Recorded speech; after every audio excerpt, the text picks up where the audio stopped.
the source of their income or not? What signals are the royal fathers and mothers sending to us, we the subjects? Can we plunder the public treasury? Can we prey on the society as armed robbers and kidnappers, provided we bring enough money to earn the title? Similarly, universities, I'm told the HC means honorary causa, for the cause of honor. This honor is bestowed on those who deserve honor. Unfortunately, universities crumble over one another, some universities, to confer degrees. Thank you very much for that contribution. Mr. Yadomah Bukar Mandara. Sorry, sir. It's a miss. My apologies. Yeah. Yadomah Bukar Mandara is my name. A youth delegate representing other youth organization. I'm a Nigerian from Nigeria. I will first start by telling our elders here that we the youths are here not to compete with you or rub shoulders with you. We are here for you to be shoulders for us to lean on. We want you to support us. I just turned 24 years of age some weeks ago. And of all the years I lived before my dad passed last year, exactly a year today, he always tells us this: whether you are Yoruba, Hausa, Igbo, whatever tribe you are, we are all one. He also says, whether you are Muslim or Christian, we are all one. So it saddens me as a young Nigerian to see our elders here talking about tribe, religion, and region. We want them to unite so that we unite. We all agree that we have common enemies. Who are our common enemies? Our common enemies are poverty, injustice, corruption, unemployment, terrorism. Your children are at home, wasting away, unemployed. Some of them revert to either violence, kidnapping, robbery, and a host of other things. Some months ago, your grandchildren and children were murdered in cold blood in Yobe State. What was their crime? Their crime is being young, innocent Nigerian children in school. So many children have turned orphans. So many women have turned widows. What is their crime? Their crime is being innocent Nigerian citizens. It is sad. It is painful. I want us to unite and form an army and battalion of united Nigerians to fight our common enemies. Our common enemies know no Christian, no Muslim. They kill all of us. So we have to unite to fight them. Thank you very much.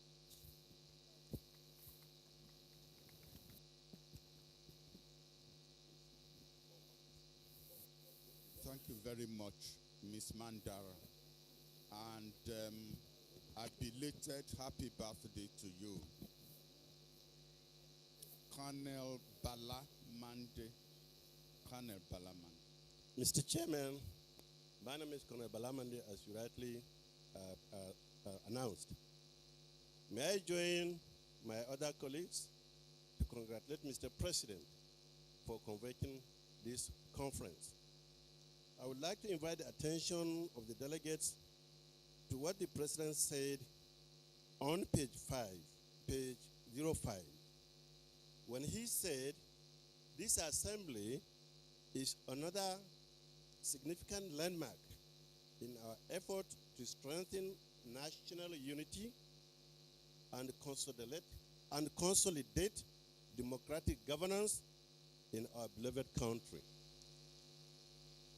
To strengthen national unity and consolidate democratic governance in our beloved country.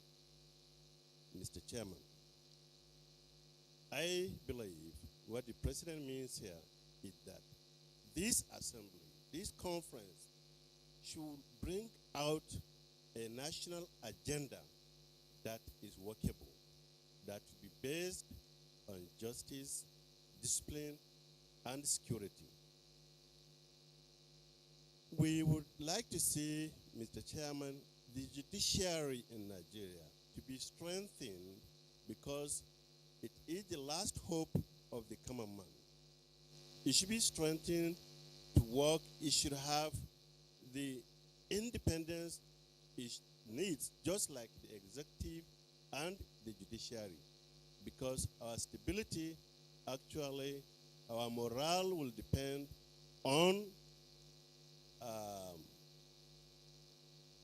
independent judiciary where justice is not for the highest bidder. Secondly, Mr. Chairman,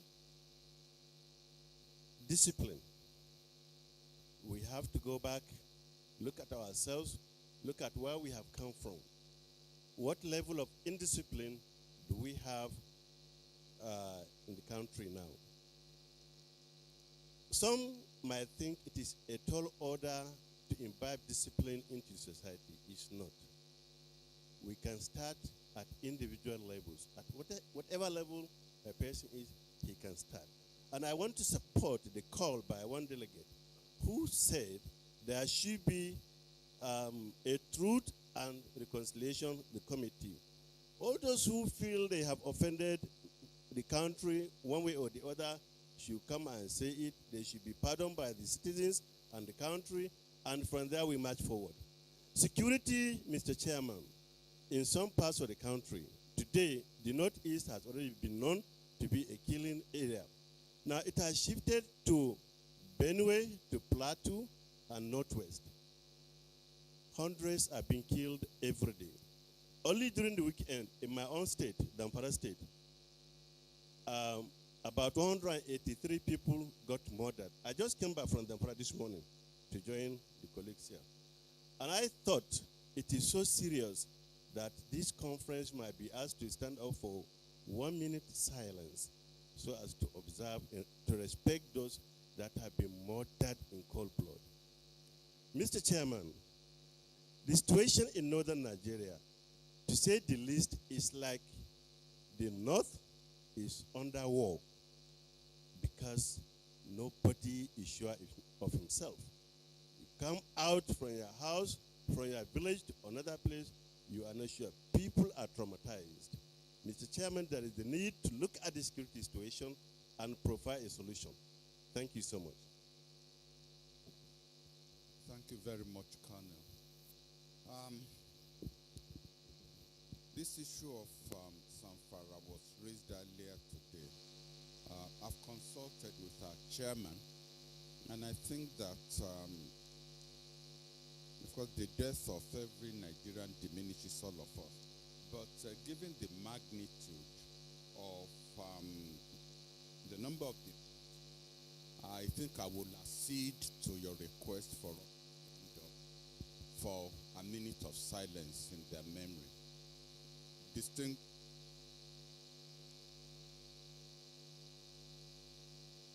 Yes.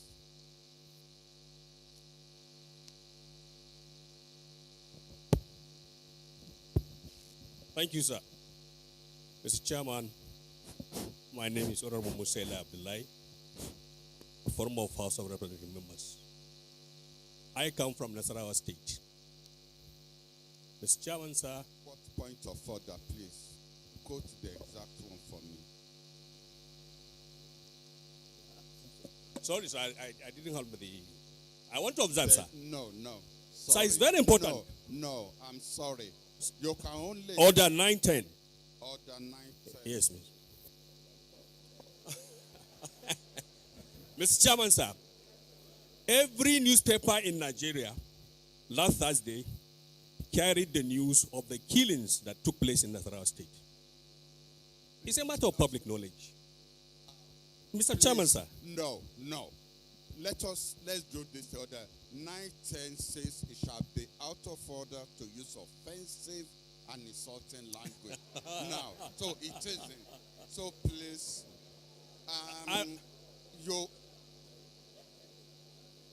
Mr. Chairman, sir. I'm sorry for quoting the wrong order. Thank you. I just want to observe, Mr. Chairman. No, I'm sorry, no. You can only raise it by point of order, and I have already said we should stand for a minute of silence. Distinguished delegates, please, let's stand.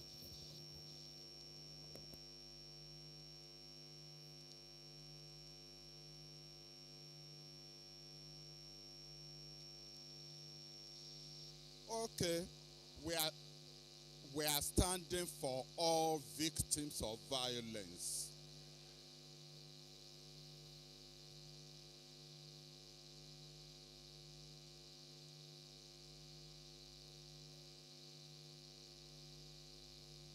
Now, that is indiscipline, please. That should come from the chair. May their gentle souls rest in peace.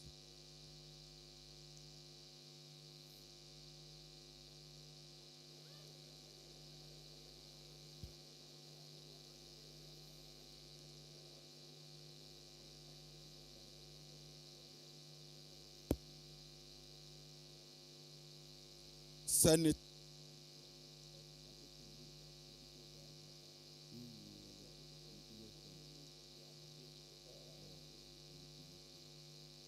Senator Ibrahim Mantu.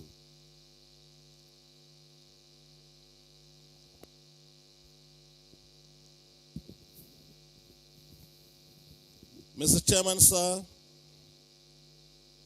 distinguished honorable delegates, I am Ibrahim.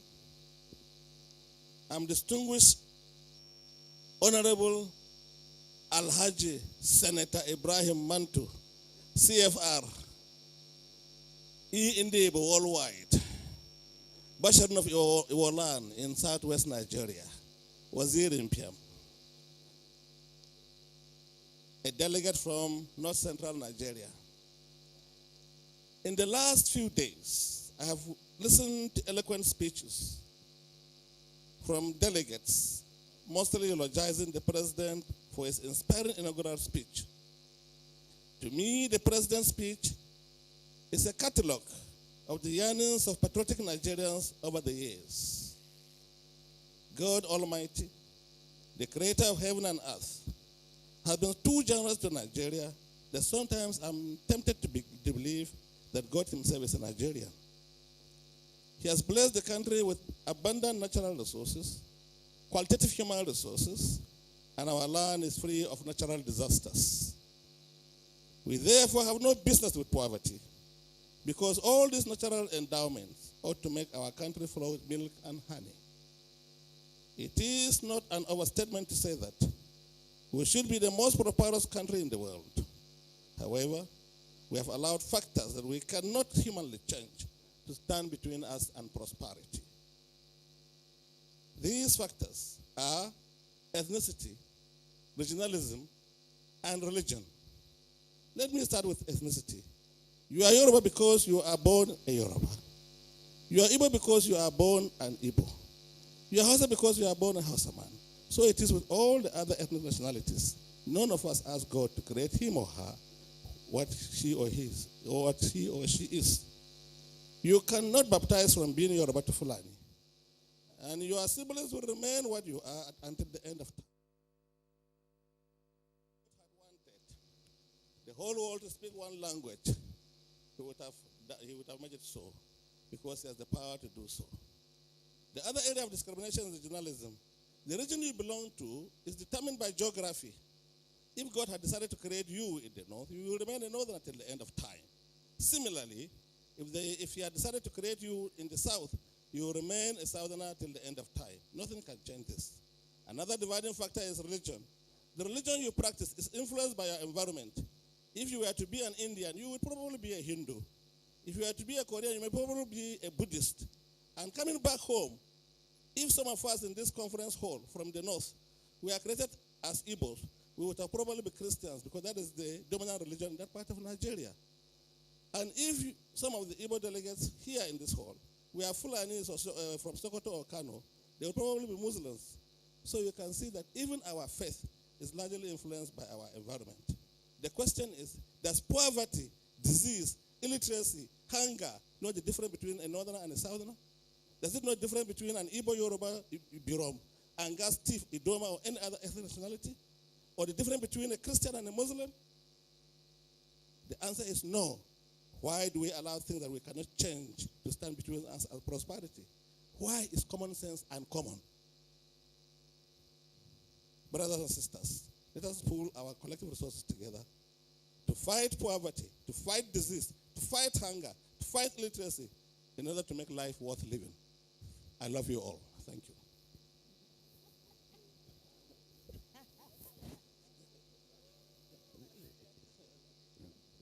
I thank the last speaker for his contribution. Thank you. Mrs. Wosilat McCarthy.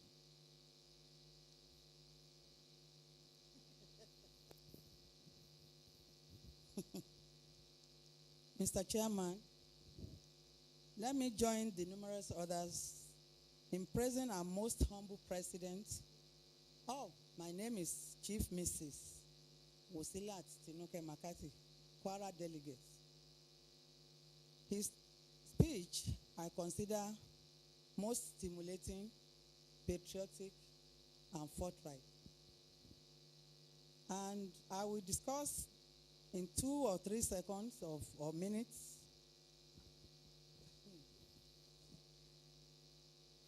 the distribution of resources, religion, indigenship, reevaluation of constituency boundaries, the unity of Nigeria, the position of our traditional rulers, our fathers, and of course, I will take gender last. Because it's the most important. Distribution of resources, I think, is lopsided because we have left out planning in Nigeria for subjective decision taking. We've left out statistics that should be the bedrock of planning. He who fails to plan already automatically plans to fail. And that's why we cannot lay claims to a credible census in this country. The last credible figure we have is that was carried out by the colonial masters in the year 1952. And I can say that my own small community was one of the 2 towns in Kwara that had 20,000 and above. But now the story is different. Of course, we've gone to the tribunal and we have won. Indigenship, where people have lived, got married, have children, and they have trained them from primary level to tertiary level. I think they are indigents of that community. They've paid their taxes there. And so, they should not be taken as settlers. The constituency boundaries, we have problems with them now. A lot of court cases between states, between local government levels, are because the boundaries have been bastardized. They will need to be reconstituted, or at least ascertained. Unity of Nigeria, which the president emphasized, I think we are created using some parameters, not by us, but by God, like my father has just said. We have homogeneous factors that has brought us all together. Lumping us together may be difficult because we have core values that is peculiar to each group. The Igbos, the Yorubas, the Hausas, and of course, the other 450 ethnic groups in Nigeria. But I think we should, in trying to continue with the unity of Nigeria, we should appreciate the differences that God has created. And instead of building walls that are impenetrable, we should build bridges that will link us up with each other. Each group has peculiar things that will help. I better leave this one. Traditional rulers. Our fathers' position should be reestablished because they are the custodian of our culture. And they command quite a lot of respect. Where government have failed, royal fathers usually don't fail. Gender, the role of a man. God created